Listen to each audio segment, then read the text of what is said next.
Hello students, कैसे हो आप लोग। उम्मीद करता हूँ आप लोग बहुत अच्छे होंगे और एक बार फिर मैं अपने YouTube channel GR maths academy पे आप लोगों का स्वागत करता हूँ। और जैसा कि आप लोगों को पता है कि ये चैनल आप लोगों के लिए लाइफ के कॉन्सेप्ट और मैथ के कॉन्सेप्ट दोनों को बेहतरीन बनाने के कोशिश में लगा हुआ है और आप लोग भी इस चीज़ को बहुत अच्छे तरीके से समझ पा रहे होंगे। तो आज हम फिर एक छोटे से लाइफ कॉन्सेप्ट के बारे में बात करेंगे और उससे कहीं ना कहीं हम आउटकम्स भी निकालेंगे। तो आइए हम शुरू करते हैं। तो मैं आप लोगों को एक छोटे से स्टोरी के माध्यम से एक बहुत गहरी बात बताने वाला हूं और वो गहरी बात कहीं ना कहीं आपके गोल में आपके गोल के विज़न जो है उसको क्लियर करने में आपको हेल्प करेगी। ये पूरा सुनने के बाद आप ज़रूर इस बात को एनालाइज कर लीजिएगा, ठीक है। आज हम जिस टॉपिक के बारे में बात करने वाले वो हमारे पास है ब्रॉड बेस्ड एजुकेशन। क्या है? Broad based education. बहुत ध्यान से समझिएगा, इसको हिंदी में कहते हैं बहुमुखी शिक्षा। क्या कहते हैं? बहुमुखी शिक्षा, जिसके अंदर हमारा टैलेंट निकलता भी और खो भी जाता है अगर हम उसे सही सावधानी से अगर यूज़ ना करें। तो ध्यान से एक छोटी सी स्टोरी के माध्यम से आपको सुनाना चाहूँगा और बहुत अच्छे से आपको इसका आउटकम्स भी मैं बताऊँगा कि आखिर इसका आउटकम्स है क्या। तो आइए शुरू करते हैं। तो एक बार की बात है कि एक जंगल में कुछ जानवरों ने मिलकर एक स्कूल शुरू करने का फैसला किया, ठीक है। जानवरों में एक चिड़िया, एक गिलहरी और एक मछली, एक कुत्ता और एक खरगोश और एक इल मछली। क्या? दिमागी तौर से बीमार इल मछली। अच्छा, इल मछली क्या है मैं आप लोगों को बता देता हूँ कि इल मछली एक ऐसी मछली है जो जिसके अंदर करंट पाया जाता है, और आप लोगों को ये भी बता दूं कि इतना ज़्यादा करंट पाया जाता है कि उसके करंट से इंसान मर भी सकता है। उसके अंदर लगभग 600 वाट तक का करंट पाया जाता है। इल मछली, आप लोगों के पास यूट्यूब चैनल है, गूगल है, आप सर्च करके देखिएगा, आपको बहुत सारी बातें पता चलेगी। तो ये कहीं ना कहीं मछली के कैटेगरी से थोड़ा सा अलग होता है। पता है क्यों?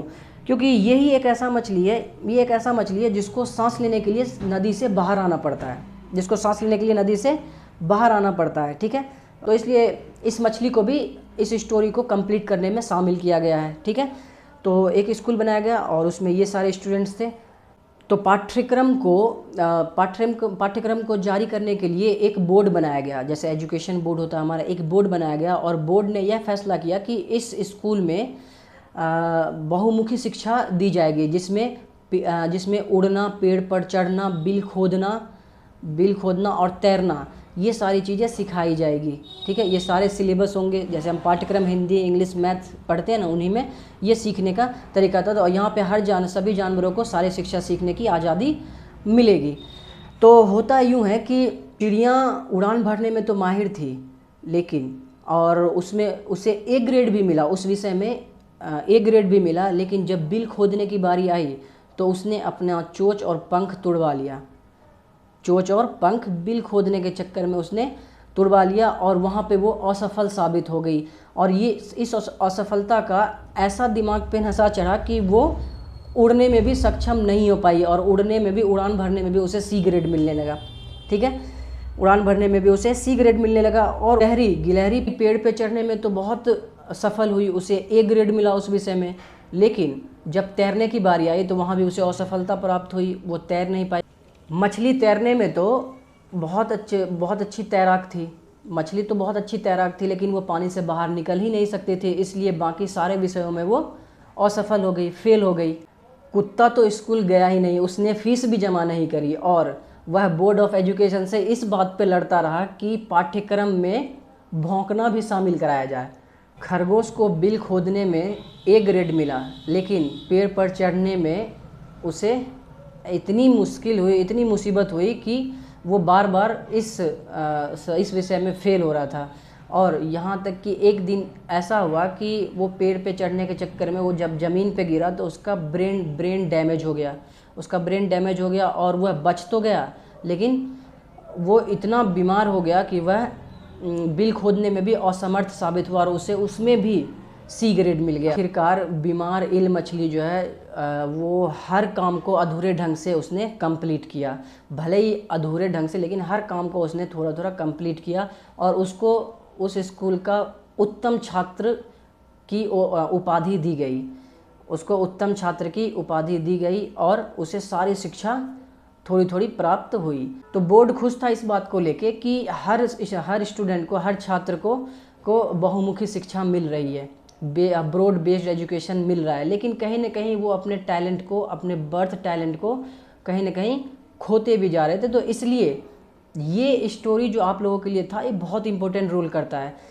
इंपॉर्टेंट रोल इसलिए करता है कि हमारे पास कुछ ऊपर वाले का दिया हुआ, सबके पास कुछ ना कुछ टैलेंट होता है। और टैलेंट होता है तो उसको हम किसी दूसरे के तरीके, दूसरे लोगों के तरीके से रिप्रेजेंट करने के इच्छा रखने में कहीं हमारा जो अपना टैलेंट है वो ना खो दें।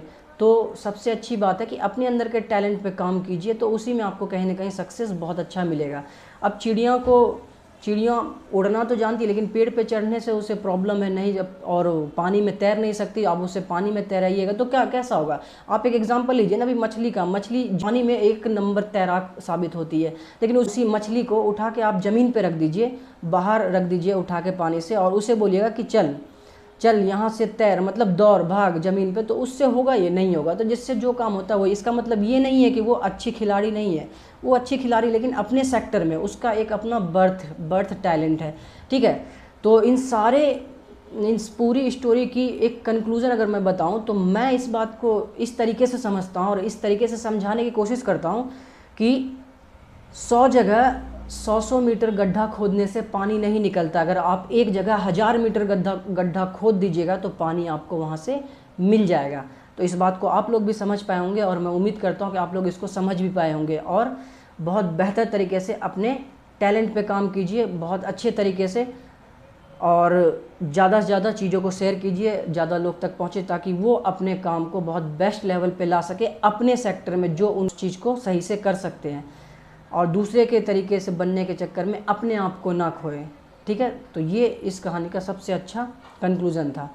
तो मैं उम्मीद करता हूँ आप लोग इस बात को समझ पाए होंगे। हम मिलते हैं एक बहुत अच्छे नए स्टोरी, नए लाइफ कॉन्सेप्ट के साथ, और चीज़ों को ज़्यादा से ज़्यादा शेयर कीजिए। हम फिर मिलेंगे, तब तक अपना ख्याल रखिए। Bye bye, take care.